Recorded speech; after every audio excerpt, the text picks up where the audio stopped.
Today we're going to go over 5 things that are not necessarily clear and obvious, but are very much so things that you can use in your games right now today to be a better player the next time you drop into your matches. Hit that like button, let's get started. There is nothing more important than your shot in Apex Legends, and learning all those recoils and building up that gun skill, it takes a lot of time. There is really not too many substitutions to put in all those hours, and honestly, this is why on my channel I pretty much never talk about aiming in Apex Legends, because you gotta put the time in to really get to where you want to be. But sometimes just knowing how the game works and functions is going to be crazy important, so you don't have to necessarily put in all those thousands upon thousands of hours with every weapon just so you can be competitive with other players. Learning the technique of recoil smoothing will not completely make up those hours, but it's a massive start in a massive way for you to improve your skills in an instant.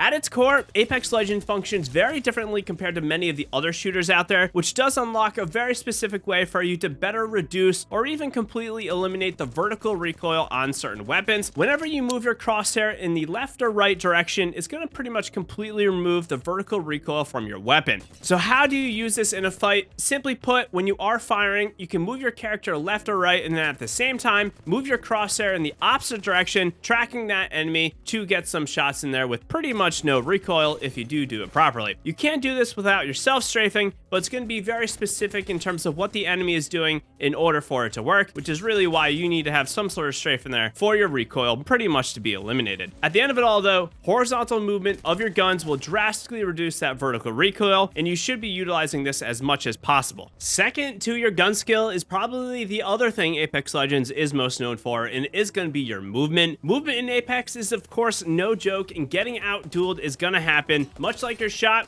it takes a lot of hours to master Apex Legends movement. I would argue though, it's even harder to understand when you are doing it well, because you are not really getting that feedback like you do when you are shooting an enemy and connecting your shots. One thing that can make a huge difference though when it does come to controlling your character's moves is going to be the ideology called min-maxing. Min-maxing, also known as peaking sometimes, at its core is basically just the art of how much damage can you dish out maxing while also taking the least amount of damage minning as possible. The most traditional way is to send out shots when an enemy is not looking at you, and then dip into cover when they are about to fire back, or right as they have started firing at you. After this, you would then re-peak and continue to maximize your damage output. The big thing with this though, and oftentimes players are doing wrong, is that you are going to peak at the same side, when in reality, you really want to peak from a different angle or on another side of an object, so the enemy is kept guessing where you are going to shoot them from. This way, they're not going to be lined up pre-aiming your exact spot when you do come around the corner, and you won't be beamed. Learning this is huge. This is the core function for pretty much every fight that is done in and around buildings and on objects, and you'll need to master this min-maxing as soon as possible if you do want to win more fights. As with a lot of things, you can best practice this in-game, but even seeing how fast you can pop out, send some shots out in the firing range can be a good way to get some muscle memory built, and it is the first step that you can take. The most definitive common question that I do get asked from day to day is going to be, what legend should you main or play? This is something everyone is going to have to address eventually, but in reality, it really does not matter all that much, especially if you are struggling with the core mechanics of your guns and your movement. Every legend can be good with the right player and the right play style, and as someone who makes a tier list every season, it's always weird because deep down, I really truly do know that each legend can be a very good contender in Apex Legends if you are playing the proper way. But still, some legends will of course be simply better teammates, better at fragging out, and are going to have a higher skill potential and overall just be a more meta legend. If you do want some legends who are basically no skill but highly rewardable legends, you're going to want to check out Bloodhound for great team play and support, Octane for a good and simple legend who lets you focus on your guns, which is very important if you are starting out, and Loba so you can bypass some looting and get a lot more fighting in there, which is definitely huge.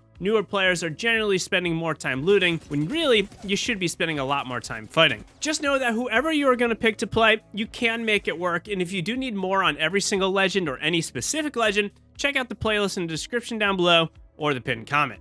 Our next one is not really what you're going to think it is. Apex Legends is of course a team game, and you can unlock another tier of play if you are a good team player, but in order to really get to this high level of team play, you need to be able to handle yourself mechanically and even intellectually in Apex Legends. Playing solo on your own with no teammates to back you up is actually one of the best ways to improve your skills. It forces you to play smarter, aim better, and overall, you're gonna have to play with a little bit more urgency. Here are 3 quick tips for you to win more 1-on-2s or 1-on-3s. For one, when you open a fight, try to get someone down with your first spray or your first assault of that enemy team. This makes things a ton more manageable, and I cannot stress enough that you gotta start off on the right foot. 2, do not rush it. Take your time, draw enemies out of their cover, separate them using buildings and terrain, and take the one-on-ones when they do come by. You won't have a lot of opportunities for this, and when they do come, you gotta take advantage of it. And 3, while it's not specific to solo play per se, you gotta constantly be healing up. You will not have a ton of downtime, and staying as healthy as possible all the time is vital so you are making the most of your time. Another great benefit of playing solo is simply that you're not gonna be able to pass blame on your squad, which I think every player needs to be doing just a little bit more.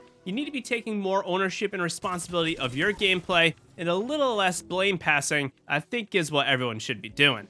How do you actually pull everything together? How do you improve your skills from day to day? And how do you just not play on autopilot? Playing in a battle royale, and specifically a loot battle royale like Apex Legends, consistency is absolutely going to be key. You're not going to get the best loot every time, the best drop. You're not going to be in the best positioning. So if you can, you want to be training and improving with the guns that you are unfamiliar with, and I cannot undersell how important this is. More on this in a second, but here's 3 things that you can do to improve fast. For one, watch better players play and learn from them. Pro players or any experienced player, you can learn a ton just from watching them for like 30 minutes to an hour. Second to this, there's no substitution for time in. You got to put the time in if you want to be a better player. And third is the big one, firing range routines. Develop a firing range routine, stick with it, do it every day. It only takes 5 minutes in the range to really improve your skills dramatically, as you are going to be spraying and using various guns in the range in a no stress environment. You can shoot hundreds and thousands of rounds in the range in 5 minutes, and this could take you days or even a week to do this in actual game time. If you want to copy my training routine, which I think works pretty well, you can do the following. I do 5 different things, 1 minute per thing. First, I start off by just tap firing the close signs. I generally want to use an SMG or a harder to control gun. Using a 301 that's fully kitted with a barrel stabilizer, this isn't going to really do too much for you. Something that I usually like to use is a Volt or maybe even a car SMG. I like to tap fire those close signs. For the second minute, I'm going to tap fire the close signs, but now I'm also going to mix in one magging the bots. Basically, by doing this, I'm snapping around, seeing how accurate I can be, and then I'm actually releasing my entire magazine. The third minute is I'm going to be tap firing the further signs. This is going to be a little bit hard to do at first, but generally, you are just trying to be kind of accurate. You don't need to be super precise with this. It's really all just a warm-up. The fourth minute is all about training your super close range fights. So I'm going to be hip fire spraying the bots and then swapping to a shotgun to see if I can get some solid hits in. And then the final minute, I'm going to free reign everything. I'm going to tap the far signs, the close signs, one mag the bots, swap to the shotgun, and do that for the following minute. Do this 5-minute routine before every play session. It doesn't take a lot of time, and your skill level, I promise you, is going to skyrocket. And I mean, you're going to drastically improve. I cannot sell this enough. I highly recommend that you practice with a different gun each time as well, so you can learn every weapon in Apex Legends, because again, loot is not going to be guaranteed on the ground. If you are looking for even more ways to improve and you want a complete guide on Apex Legends, check out my beginner's guide. There's a lot of information there. Hit that like button, sub for more, and I'll see you in the next one.